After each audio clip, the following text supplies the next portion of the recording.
Hello. Have you ever wanted to bench before, but you didn't know how to bench?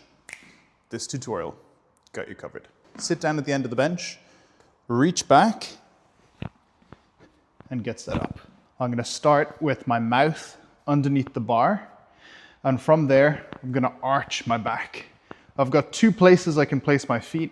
I like this position where I'm on the balls of my feet, trying to drive my heels towards the floor, and I'm trying to push the bench this direction. Once I've got my grip, I'm arching my back as much as I can. This is pulling my shoulders into place, and then that's gonna make my upper back stabilize the lift. And from there, unrack the bar, loads of tension with my legs, brace.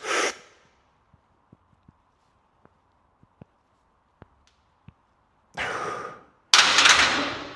that's the bench press. I'm largely trying to keep my chest up as much as I can throughout the lift, pushing with my legs. The bar path is a diagonal. So it's starting over my shoulders, it's coming down, touching my ribs, and then pushing up.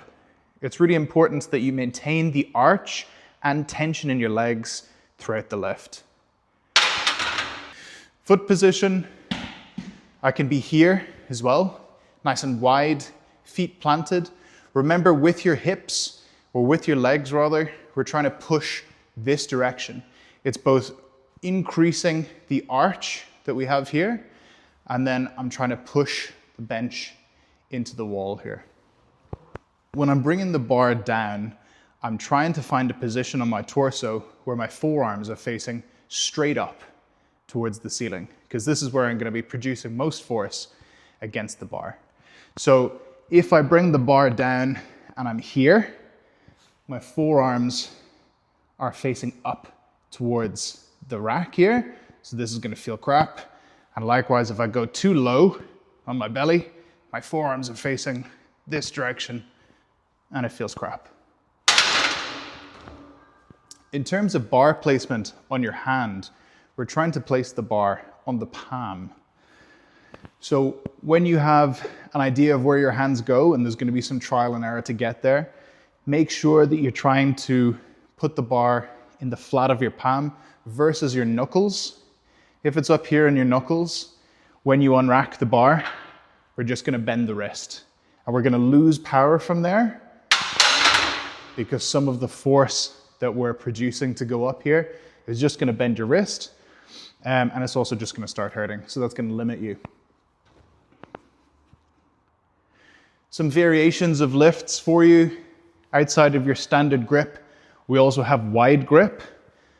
So I'm starting with my pinkies on the ring. For a wide grip, I'd go index finger on the ring. Same setup, it's just wider. This is shortening your range of motion, but it's increasing the stress on your pecs. So it's a good way to build chest strength. Likewise, then there is close grip. So again, if my normal grip is pinkies on that ring, I'm probably going to move in with my index finger just starting on the knurling here. Same setup, get loads of tension here, and then I'm going to tuck my elbows in. With a close grip bench press, the bar is going to be a little bit lower on my torso because I'm still trying to maintain this vertical forearm position, and then press it up. Elbows in.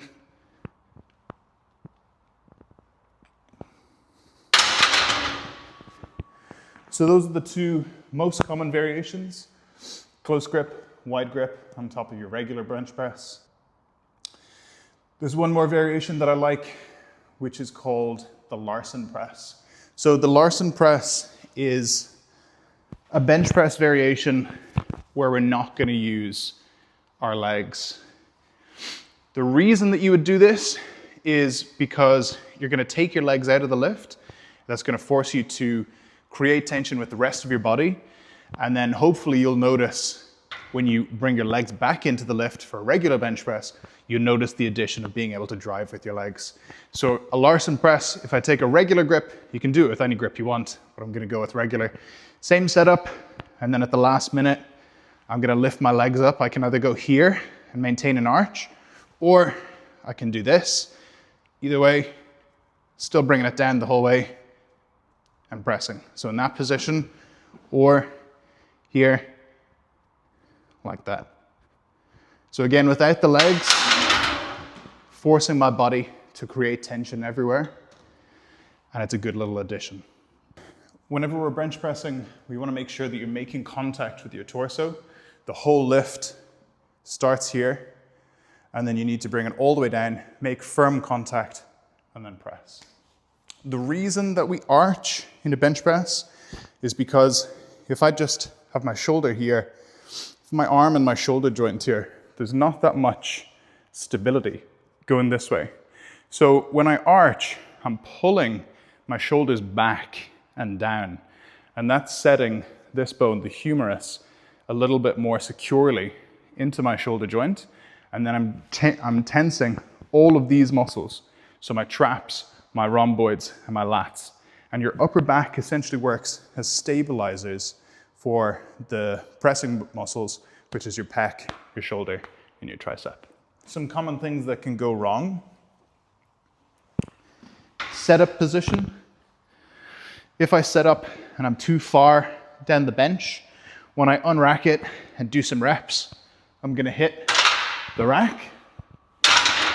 Likewise, if I start too far below the rack, the distance here from the bar to where my shoulder is, very difficult to lift that off when it gets heavy. So the sweet spot is, for most people, mouth underneath the bar, and then that gives you the shortest just distance between where the bar starts and where your shoulders are. That's pretty much it. If you've got any questions, let me know. Like, comment, share, all the good stuff. Catch you next time.